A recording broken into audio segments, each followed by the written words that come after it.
Hi, and welcome to the AI at Work podcast by Capgemini.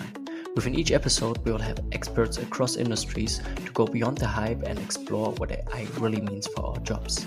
Whether you're excited, unsure, or a bit worried about AI entering the workplace, you are at the right spot. We'll break it down with real stories, practical insights, and expert tips to help you make sense of this change. Let's dive together into the future of work and get started with today's episode. Welcome back to the AI at Work podcast. My name is Agathe Tournante. I'm a consultant in the creator area of Zurich, and today we're going to talk about AI in life science.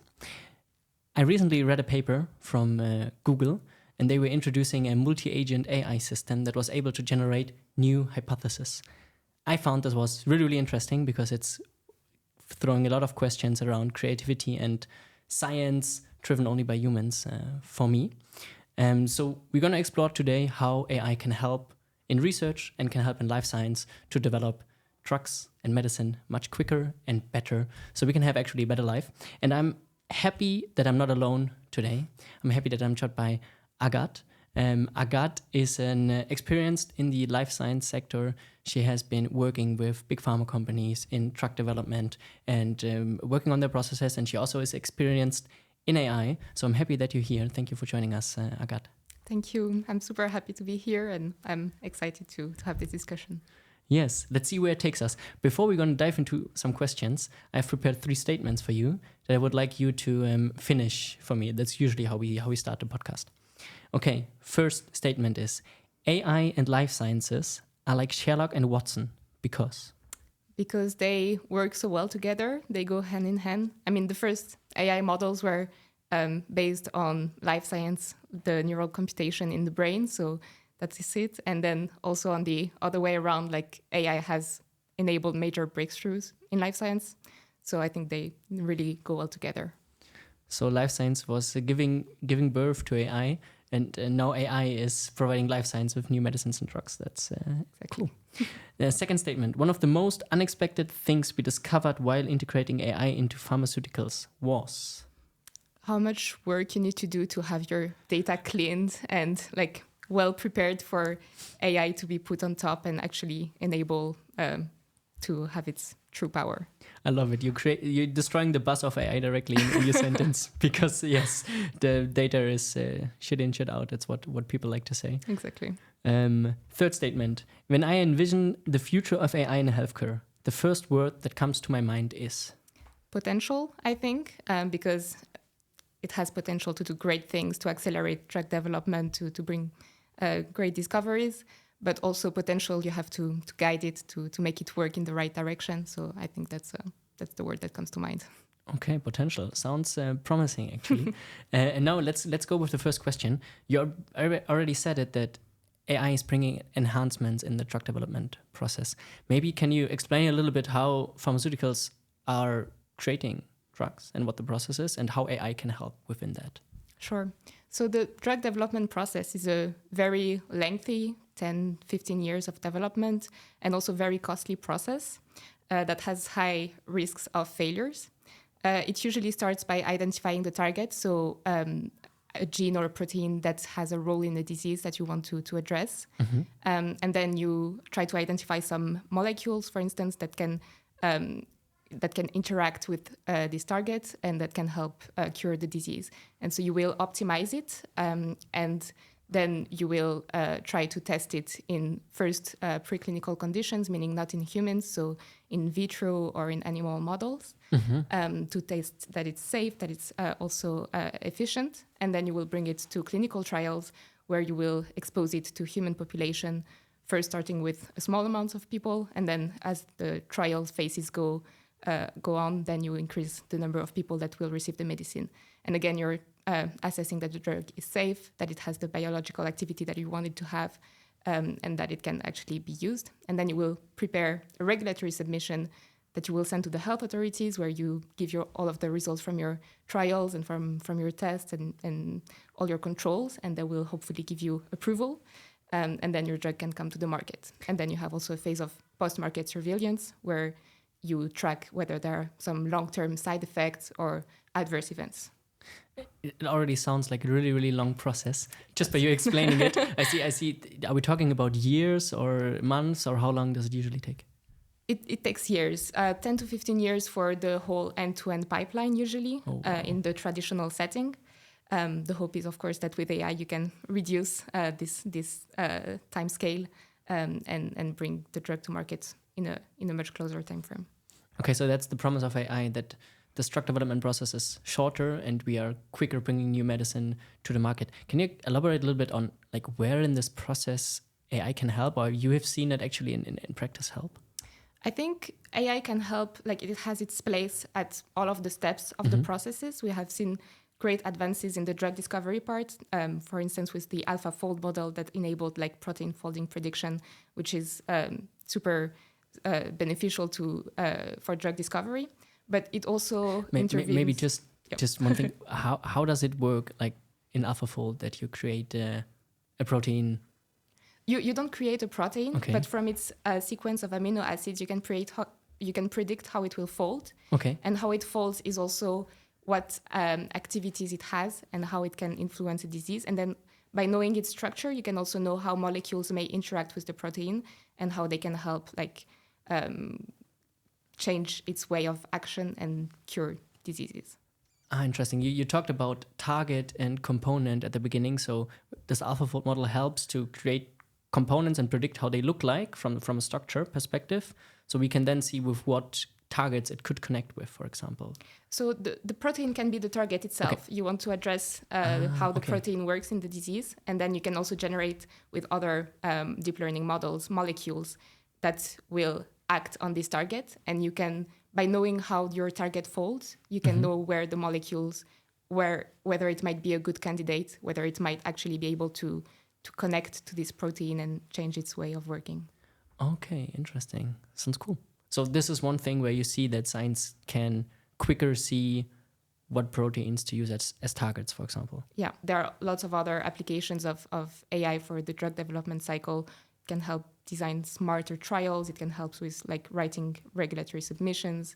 So I think it has its place everywhere. Okay.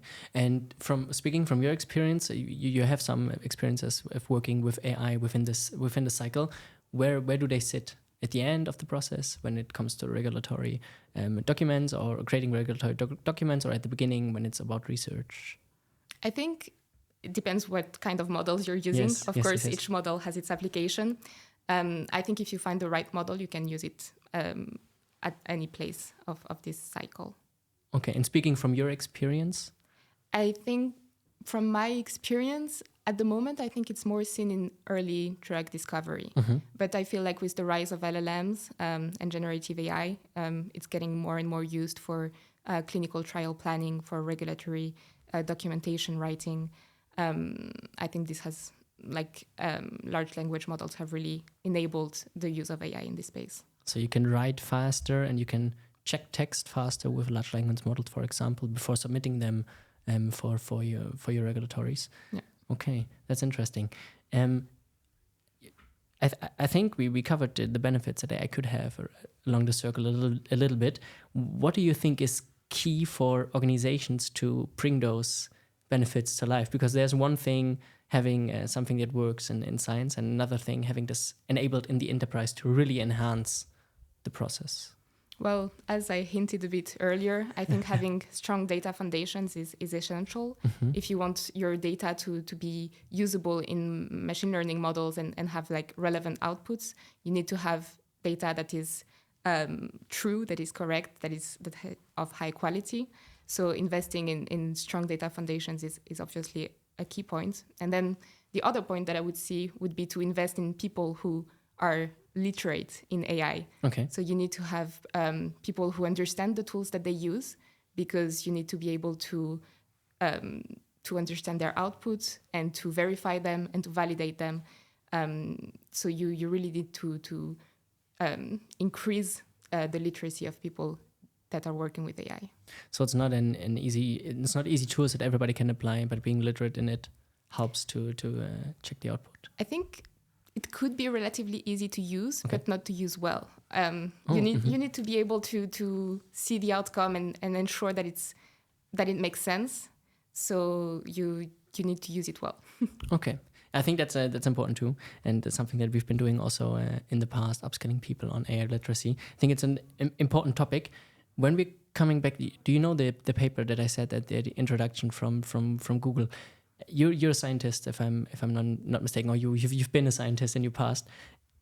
Are you threatened by this, that an AI can generate new hypotheses, or are you more like, yeah, nice, finally some tool that can help me generating new ideas, generating new hypotheses to drive research? How's your feeling about this? I'm not threatened. Mm-hmm. I'm more on the optimistic side of it. Mm-hmm. But still, I would wait a bit to see what it can actually do. I mean, I've seen the paper and like the outcomes of it. I've also heard a bit about debates around like the actual novelty of the hypothesis generated by the co-scientist team. So I think it's still at the very early stages. So I'm waiting a bit to see how it actually evolves, how researchers can use it in their work before really making a statement about if I'm threatened or not. But yeah, I'm waiting to see. I think it has good potential, but it's maybe not as good as the hype wants it to be as well. So you're a little bit more realistic to this, saying, hey, this could have a potential, but let's wait for it to actually have an impact. Yeah. Do you think at a certain point AI will be able to create novel ideas, new hypotheses in science, or? I think it can help researchers doing so, at least the AI that exists today. It can help summarize vast amounts of literature and also like go through some of the literature that you didn't think about before. And it can help bring things together in ways that you also wouldn't have thought about. So I think it can really support, but in the end, I don't see it, at least as it is now, as generating truly novel knowledge. I see maybe still this more as the role of the scientist that is in charge of the AI. I think it's a very useful tool, but I'm not so sure about how novel it can be. Okay. What do you think? So I think you agree with me that humans are able to generate novel ideas and hypotheses. What do you think is the difference between an AI system that has been trained on vast amounts of data and our brains that have been trained on vast amounts of data? We had this comparison at the beginning when you were talking about where AI is coming from. So I'm not sure do you have an opinion on this? Yeah, it's a bit of a philosophical question. I agree. I think the difference maybe lies in the trials and errors that humans can go through, and the experience that they learn. I'm not sure exactly where the difference lies, to be honest, but I still think there is one. Okay, I think you're totally right here. It's hard to know the difference. I'm just interested in how people think about this. Okay, cool. So you see research, there's a potential with co-scientists, but you framed it clearly as it is a co-scientist that will help people and researchers to generate new ideas, but it will not do the job, of course. And you're more optimistic about this. One other topic or one other question I would love to discuss with you. So life sciences and pharmaceuticals, they have been mainly focusing on proteins, chemicals, or all those material things. Do you think with AI being introduced and being able to generate also a vast amount of data and information, do you think that pharmaceutical companies should also focus on information as something that can harm people, and pharmaceuticals organizations could be the ones that creating information that doesn't harm people or that helps to work against this? Or do you see that this is nothing that pharmaceutical companies or life science companies should touch? I think information systems already exist in the healthcare domain. Like, for instance, with wearables, with sensors, smartwatches, they are already used, and you can also apply a layer of AI on top to make some more predictions. So I think even if they're maybe not used by pharmaceutical industries yet, there is a field of the healthcare industry that already leverages these information systems, and that can have great benefits. Of course, information can be sensitive. It can be personal, private. So you need to come up with the right frameworks to ensure that it's used in a good way. Okay, so you're also saying that the data that is being used in pharmaceutical industry or in any industry needs to be safeguarded somehow, the personal safety space of a human. Okay, interesting take. Before we end this conversation, we've been talking about many different things. Maybe can you share what is your overall outlook with AI at life science and AI in pharmaceuticals? Do you think it will have a bring disruptive change within the industry, or do you think it's just another technology, another tool that will be used, but it's not such a major thing that the current buzz is about? No, I think it can be quite disruptive. I think it has a really great potential in accelerating drug development. And I mean, there has been some examples already of how it can help this acceleration. So I think it's definitely disruptive. It just needs to be handled with care and ensure that the people have the correct knowledge about it. But I mean, I'm definitely an optimist around the space. I think it has great potential. Okay, so I see your introduction at the beginning with the statements that you see a lot of potential in AI. This is a theme throughout the whole episode. Thanks for this. And you said that it's important that organizations bring this to their company. You also said first that you see AI literacy and bringing this expertise to the people is important. Do you see anything else that organizations can do to be ahead of this AI wave in life science? I think collaborations with startups and like making sure to stay up to date with the latest industry trends is also essential. You need to be aware of what's going on, of what maybe quicker companies are doing, and see how you can also collaborate with them. I think life science industry needs to invest some time and some resources in integrating AI, be it via collaboration or via investing in talents. Okay, so you see talent acquisition, collaboration, and bringing external knowledge inside the organization via startups or via other organizations. I think that's a good take. Finally, when you said that at the drug development life cycle, it's really long. We're talking about 10 to 15 years, so it's a long time until a new medicine comes to the market. And I think there are a lot of failures within this process. So you can start with something, go for it for 5 years, and then you see, okay, it's not working, and then you need to go on. So there's a lot of experimentation involved. That's why it's so hard to generate new drugs and medicines. When AI is now reducing this time a lot at all of the stages, and we come to a place where creating a new medicine is maybe, I don't know, just a matter of months. What do you think in the end will this mean for us humans and societies and patients when we don't need to be afraid of sickness any more than we are now? Well, first of all, I'm not sure if it will ever go down to months. Maybe that's a bit too much of a drastic reduction of scale, because there are still some processes that need time and like regulatory approval and quality control. So yeah, we'll see how short it can be. But I think the impact on humans is, I mean, I hope it's going to be a good one. AI is also like the possibility to have more personalized medicine and personalized treatments.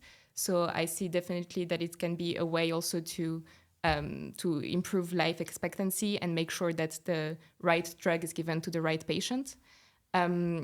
So that's one thing. And then the second thing is, if you accelerate the time to market of drugs, I expect that research for more and more disease will give efficient drug and safe drugs that you can then that will then also help increase life expectancy. So I'm positive about it.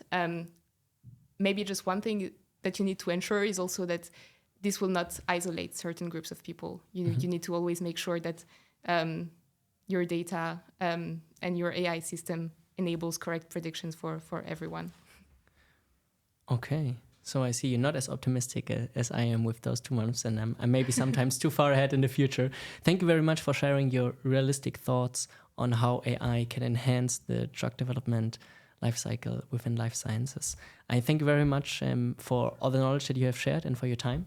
And I hope that the listeners will be there with us next time when we're talking about AI at work. We'll see who will be our next guest. Thank you very much, Agathe. Thank you for having me. It was a pleasure.